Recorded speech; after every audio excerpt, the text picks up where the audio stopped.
You know how I always say that size does matter? Well, when I found out that one of the strongest and most oppressive weapons in the game is in fact a dagger,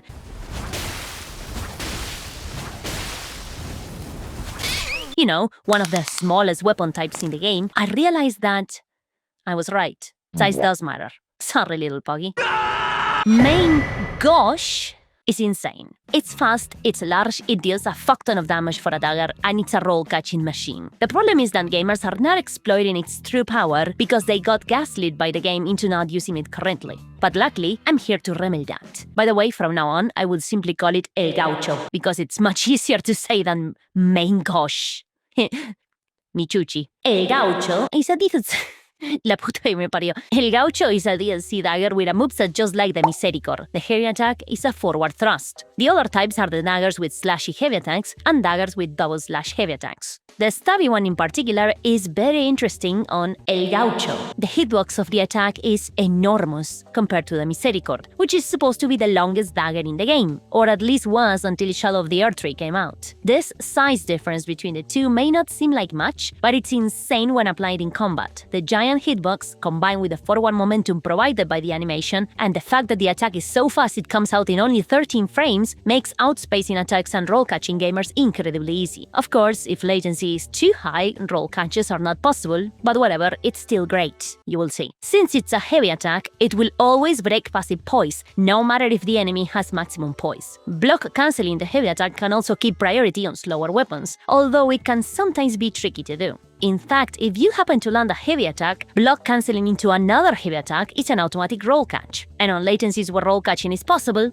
this is gorgeous. Let me show you some examples. But before I do, what is not gorgeous is the Duskbloods being a Nintendo Switch 2 exclusive. Miyazaki really wants you to spill that dough to access his newest ultra-mega masterpiece, and that really sucks for the average unemployed gamer. What doesn't suck though is having access to a cross-platform PvE plus PvP game that's free to play and constantly getting new events and updates. That game is today's sponsor, Raid Shadow Legends. Raid Shadow Legends is a turn-based RPG where you collect champions, build teams around their skills and synergies, and take them through PvE and PvP content. It's cross-platform on PC, Mac, and mobile, with a huge roster and a constant stream of new events and content. One of those new events is Echoes of Oz, a Wizard of Oz theme event where you can claim the brand new legendary champion, Dorothy Gale, for free by logging in for 7 days during the Dorothy Gale chase from August 19 to November 19. And if you keep logging in for another 7 days, you can earn extra gear and upgrades for Dorothy. And you want her because she can remove enemy buffs while applying debuffs, lock down goobers with crowd control effects, and she gets stronger when several friends from Oz characters are on your team. She's bananas, and you will need her to take on Osilda the Wicked as the dungeon boss in the limited time event dungeon to earn chronopage gear and other goodies. I really like that you have so many characters to build your teams. Reminds me when I used to optimize my parties in Final Fantasy 9 or 10,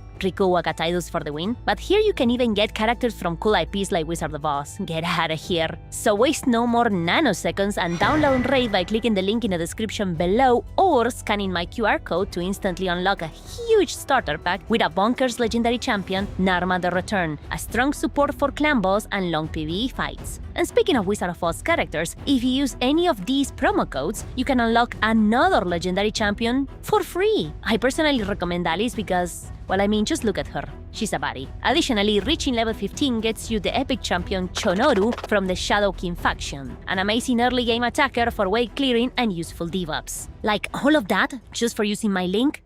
Tarre loco. Thanks to Raid Shadow Legends for sponsoring this video. We invade 2 guys in the Cerulean coast who seem to be ganking another gamer. Time to avenge him. I drink my juice and one of the gamers comes to chug in my face, so I stab his ass, which prompts him to run away, I guess. Anyway, the other gamer gets within urethra stabbing range, so I do just that, while the other one casts the most dogshit incantation in the game. The Moch Great Spear gamer gets low, which means it's Beyblade time. I start to stamp the other gamer, and just as I deal the finishing blow, the other gamer disconnects, crashing the session. Insane. In here, I invade 3 guys in Mount Gelmir, and as soon as I reach the first one, I notice that they have low latency, and I'm already rubbing my hands at this. I launch at the guy like a hobo launches himself at a pot of stew, dealing enough roll catches to uninstall their game. I go to Fort Get Laid, The two guys were doing something in the corner, prompting me to bomb their asses. Then I used Flamey Strike to roll catch the first guy, and I chased the other guy to roll catch them with a heavy attack. Easy peasy. In here I encountered the almighty Fresh Flatulence. No sé, me da mucha risa el nombre. XD. Mr. Flatulence tried to be sneaky, but it's no use. We're gonna fight. I dodged his blasphemous Billy Flatulence and proceed to outspace one attack. I wanna follow up with another heavy, but we trade. In my favor because el gaucho pega como padrastro borracho. Mr. Flatulence tries to chuck the blue, but I punish his chugging and the subsequent panic roll. Like a fart in the wind, he's gone. The other guy was in the round table, but he disconnected as soon as he saw me. What a pussy. In here, I invade one guy in Gale's arena, and he has low latency. And you know what that means? Roll catch time. Bomba. It's wonderful, isn't it? Well, what if I told you that a huge percentage of gamers don't even know this attack exists? Many gamers online are gushing over pairing El Gaucho with thrusting swords because of the fancy moveset, or asking if El Gaucho's parry is better than the bucklers. They don't even pay attention to the two-handed moveset, and I don't think it's entirely their fault. Take a look at the weapon's description. Dagger with a large handguard, intended to be used in the left hand, thereby complementing a piercing sword or identical blade held in the right to enable a distinctive style of fighting. This distinctive style of fighting the game is referring to is power stance thrusting swords. If you equip a thrusting sword in your main hand and El Gaucho in your right hand, pressing the left hand button, we perform power stance thrusting sword attacks. The weapon also comes by default with the parry chauffeur, unlike many daggers which originally come with quickstep. Between these two factoids, the game is basically telling you, hey Kevin, use this in your left hand, and this is not a good idea. Two problems with this. Parry on El Gaucho is not really the best choice. If you want a good parry skill, Carry on Retaliation is much better, because the active frames last much longer and you can also parry spells. Second, accounting for both PvE and PvP, power-stanced thrusting swords are not exactly great. The attacks are a bit slow and multi-hit, which results in lengthy animations, slow startups, and divided poise damage. In PvP, attempting to use this moveset is not exactly what I will call a genius idea.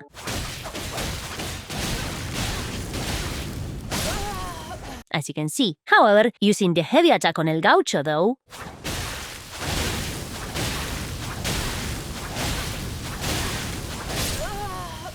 is a completely different story, especially since it's a heavy attack dealing counter damage, being a pierce-type attack. Let me demonstrate. I invade two guys in the Halleck tree. They had a Bloodhound Knight summoned, which I quickly dispose of, leaving Sienna and Shabubu alone. Sienna thought it was a nice idea to monkey mash against my Gaucho, but it's funny she realized by the third time it was a bad idea, and she tried to turn away, so I stopped her ass. I guess she learned. Better late than never, I suppose. Shabubu watched as I utterly destroyed his friend who tried to mash into me, and with this information, he carefully devised the perfect strategy, mashing into me.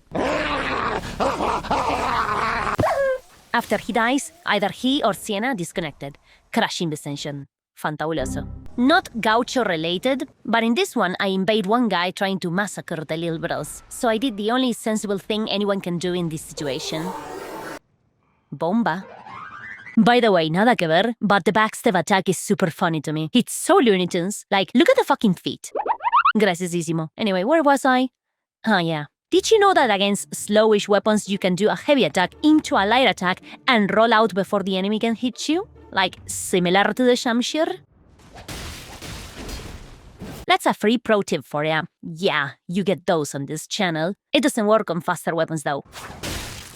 Another tip is that outspacing with El Gaucho is delicious. Like I mentioned before, the forward momentum combined with the girthy hitbox gives you a lot of range. Allow me to show you. In here, I invade two honorable gamers in the DLC. They greet me by Fortnite emoting before dueling me one at a time. I love it when gamers are chill. The first one is using the Beast Claws, which are not great against my weapon, and you can see that by the fact that I easily stab his bolas 3 times. He then presses L2 like a good Elden gamer, which catches me by surprise. I try to heal the bleed buildup, but I moronically use the wrong candy, so I say fuck it and continue fighting. Anyway, I stab his PP again, I fake an attack by spamming block, he panic rolls, tries to counter, but I just block cancel my R2 right into his nostrils. Win achieved. Next guy. The guy tries to use Auntie Relana's fucksticks, but I outspace it. Sadly, my bomba went right over their head. Lamau. But it doesn't matter because this guy has the defenses of a wet noodle, and a good counterpoke deals a nice 636 damage, which is insane for a dagger. He throws Moonslap at me, but I just roll and poke his ass for the kill. Well played, gamers. In this one, I invade 3 eyes in the DLC. I spawn between them, so I try to be friendly to not get immediately jumped, but this guy is having none of it. Sadly for him, I'm still in spawn iframes, so I stab the shit out of him, prompting him to panic roll. And you know how that ends against El Gaucho. The other 2 guys finally wake up and start giving chase. I make the mage comically fall by interrupting the Relana's twin moons with a heavy attack and make some space. The mage attempts the same shit again, and I nearly kill them, but they survive with 2 HP, with their teammates saving their ass. Story of gankers, I suppose. I try to finish the job, but the Maliket guy is annoying as fuck, so I retreat to reset, but not without getting a comet up my ass. Anyway, I finally get to reset, and afterwards, I throw one of the best blind bombas of my life. The mage decides to spam spells instead of healing, which ends up being a fatal mistake. Bomba. Only the Maliketh guy remains now. I cast Bestial Vitality in his face to assert dominance, totally not by accident, and the outspacing training starts. You Pawis have no idea how good it feels to outspace goobers con El Gaucho. It's borderline orgasmic. Anyway, he gets a lucky hit, I stab his PP, and he starts panic rolling. And you can already guess how that ended. Tras two-shotted El Gaucho in there. I think it's safe to say that El Gaucho is insane in most situations.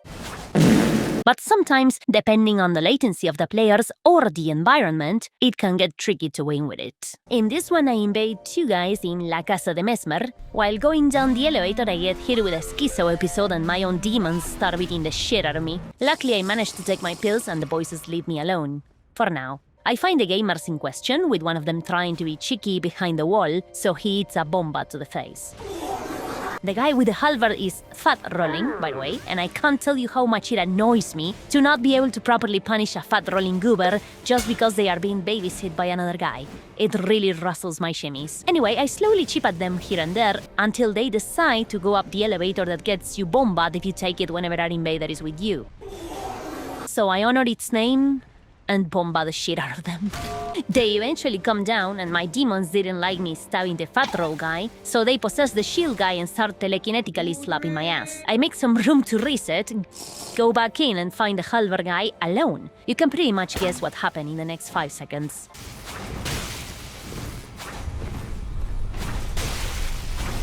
Me volvió el alma al cuerpo ahora que pude castigar al boludo este. Anyway, with the fat roll guy dead, shield guy is pretty much a joke. A bit of heal attack pressure and he falls like origami, which results in a gutter break and an impaled urethra. In here, I invade 2 goobers in my mommy's bedroom and they immediately start rushing my ass. And just like the neglected child I was in real life, my mommy does nothing about it. I lure them outside and I notice that Guga guy is fat rolling. Also look at the way they use the Ash of War, but never the follow-up. That will come back later. Rakshasa guy is annoying as fuck because Whip Cutter has a fuck ton of hyper armor, and it's very hard to deal with in such a small room, and with another guy having a colossal sword. So I just switched to Bolas with Endure to finish the guy off.